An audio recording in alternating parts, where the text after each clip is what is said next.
Baik, di sini saya akan mengulas tentang jurnal yang pertama. Di jurnal pertama ini ada 5 poin permasalahan. Yang pertama itu kualitas pendidikan kewarganegaraan yang tinggi bukan merupakan prioritas negara bagian atau federal. Eh, Pernyataan tersebut menimbulkan diskusi yang cukup kompleks karena kualitas pendidikan termasuk pendidikan kewarganegaraan biasanya merupakan prioritas bagi banyak pemerintahan baik tingkat negara maupun federal. Kemudian jika sebuah negara tidak menjadikan pendidikan kewarganegaraan sebagai prioritas, hal itu bisa berdampak pada kemampuan warga negaranya untuk berpartisipasi secara efektif dalam kehidupan demokratis, termasuk kurangnya pemahaman tentang cara kerja sistem politik dan hukum, serta bagaimana mereka dapat berkontribusi atau mempengaruhinya. Kemudian yang kedua, di sini yang kedua itu buku IPS di sana tidak memfasilitasi pengembangan keterampilan kewarganegaraan yang dibutuhkan, sehingga siswa kesulitan untuk belajar tentang pendidikan kewarganegaraan. Kemudian yang ketiga, siswa berpenghasilan tinggi mendapatkan pelayanan yang lebih baik di sekolah dibandingkan siswa yang berpenghasilan rendah.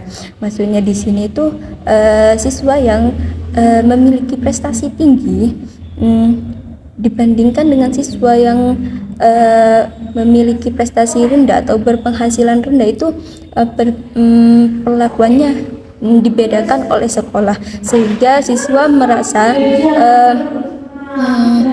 ada kesenjangan sosial dan kurangnya semangat belajar siswa. Berkurangnya dana yang tersedia untuk sekolah membuat implementasi perubahan dalam pendidikan kewarganegaraan menjadi sulit. Benar sekali. Berkurangnya dana yang tersedia untuk sekolah dapat membuat implementasi perubahan dalam pendidikan kewarganegaraan menjadi sulit. Ini dapat membatasi sumber daya yang tersedia untuk pengembangan kurikulum, pelatihan guru, dan penyediaan materi mendukung yang diperlukan untuk menyampaikan pendidikan kewarganegaraan yang efektif. Upaya reformasi menjadi rumit karena pendidikan kewarganegaraan telah menjadi pion dalam perdebatan yang terpolarisasi di antara para pendukungnya. Ya, upaya reformasi dalam pendidikan kewarganegaraan sering menjadi rumit karena telah menjadi fokus perdebatan yang terpolarisasi di antara pendukungnya. Ini dapat mencakup berbagai pendapat tentang apa yang seharusnya diajarkan, bagaimana cara mengajar, dan peran apa yang seharusnya dimiliki oleh pendidikan kewarganegaraan dalam pembentukan masyarakat. Pengulasan dari artikel kedua dengan judul Pendidikan Karakter dalam Paradigma Baru.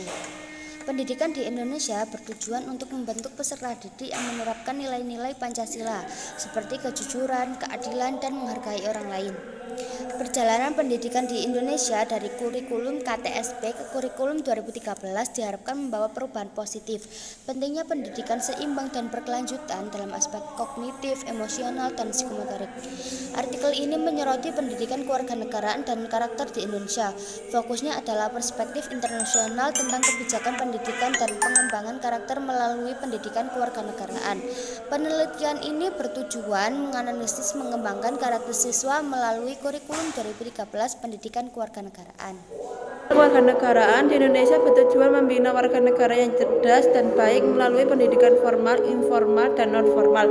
Perannya penting dalam mengembangkan sikap yang rukun, damai, dan toleran tanpa meninggalkan keberagaman bangsa Indonesia. Pengembangan pikiran yang harmonis akan menjadi penyimbang konflik dan kekerasan. Orientasi terhadap pengembangan karakter memperluas perspektif tentang pendidikan karakter pada usia dini. Prinsip-prinsip moral dan hati nurani sudah terlihat jelas, dan dinamika pendidikan dalam keluarga usia dini menarik bagi peneliti di masa depan. Davis menjelaskan 3 jenis pendidikan karakter moral sederhana masyarakat yang adil. Dalam artikel ketiga, membahas tentang kompetensi abad 21 dalam pendidikan kewarganegaraan. Kurikulum Indonesia tersebut membahas pentingnya kurikulum dalam pendidikan. khususnya yang berfokus pada pendidikan Pancasila dan kewarganegaraan. Menekankan pada pengembangan rasa nasionalisme, cinta tanah air, dan perilaku etis siswa. Keterampilan abad 21 mengidentifikasi keterampilan penting bagi warga abad ke-21, termasuk keterampilan hidup dan karir, keterampilan belajar dan inovasi, serta keterampilan literasi media dan teknologi. Selanjutnya, artikel tersebut menyebutkan komponen-komponen yang harus dikembangkan dalam pendidikan kewarganegaraan, seperti pengetahuan, keterampilan, sikap, dan tindakan kewarganegaraan. Kurikulum yang dibahas dalam artikel tersebut adalah pada standar kompetensi lulusan, standar isi, standar proses, dan standar evaluasi yang membentuk suatu sistem yang saling berhubungan. Dalam artikel ini juga disebutkan pengertian kurikulum menurut Undang-Undang Sisdiknas Nomor 20 Tahun 2003 yang menguraikan sebagai seperangkat rencana dan pengaturan mengenai tujuan, isi, bahan, dan metode untuk memadu kegiatan pembelajaran untuk mencapai tujuan pendidikan tertentu. Dan yang terakhir, artikel ini secara singkat menyinggung komponen evaluasi dalam kurikulum yang memainkan peran penting dalam menilai hasil belajar siswa. Dalam pembelajaran kewarganegaraan, siswa harus aktif dan mengkonstruksi pengetahuan dan keterampilan.